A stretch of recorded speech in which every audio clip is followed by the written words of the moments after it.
morning, everyone. So I have basically one announcement today.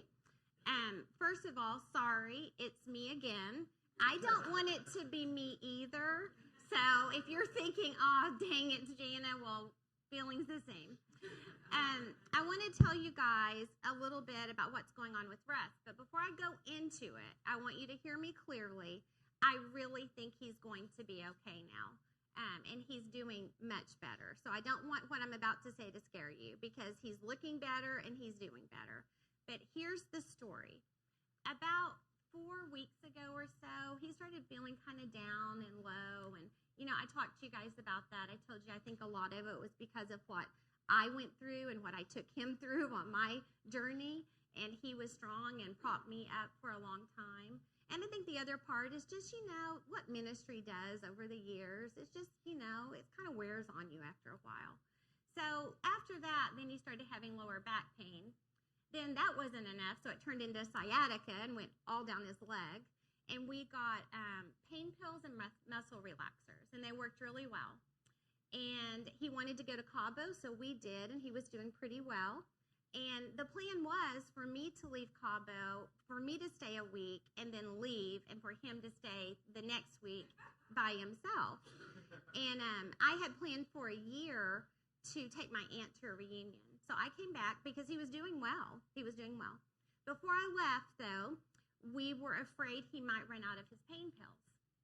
So we went to an English-speaking pharmacy in Mexico, one that we've gone to many times. We feel very safe going to. Nothing about the pharmacist, and we asked for just a few more hydrocodone pills, just in case he needed them, on the plane, on the way back, so he wouldn't be short.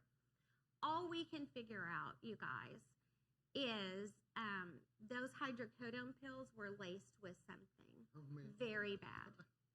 And I looked it up, and we don't know what it was, but seriously, he could have died, and he probably almost did. He was in full withdrawal of something, shaking, sweating. He vomited for 3 hours. I'm just being real with you guys. He was hallucinating. He didn't sleep for 2 whole days. I don't know what was in these pills, but it was bad, bad stuff. I have never seen him so sick. And I will be the first to tell you that Russ Martin drives me crazy when he's sick because he is the biggest baby. But this is a real deal. So I took him back to the emergency room Tuesday morning. I took him back again Friday night. They gave him more fluids again. We discovered Friday night, not only do we have this going on, but he has an ulcer. And they gave him some stuff. But after they gave him the stuff for the ulcer, he looks like a different person. So he's on the mend, and all this other stuff is kind of working its way out of his system. And right now, the only real side effect I'm seeing is a lot of fatigue and still some fuzziness. So a very serious situation. So I apologize for not letting you guys know sooner, but things have been very busy. We had Megan's wedding shower yesterday, and he didn't get to come, so that was kind of a bummer. But today I'm just asking for prayer for Russ. There's really not anything you can do. He doesn't, want people to see him when he's feeling so bad like that.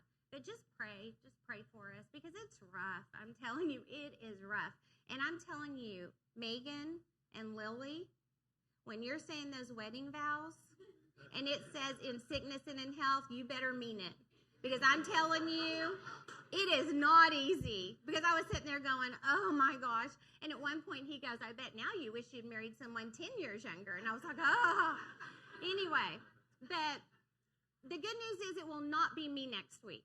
It will either be Russ or it will be Phil, but it will not be me. And I'm hoping it will be Russ. So just pray for him. Okay, just a side note about the talk today.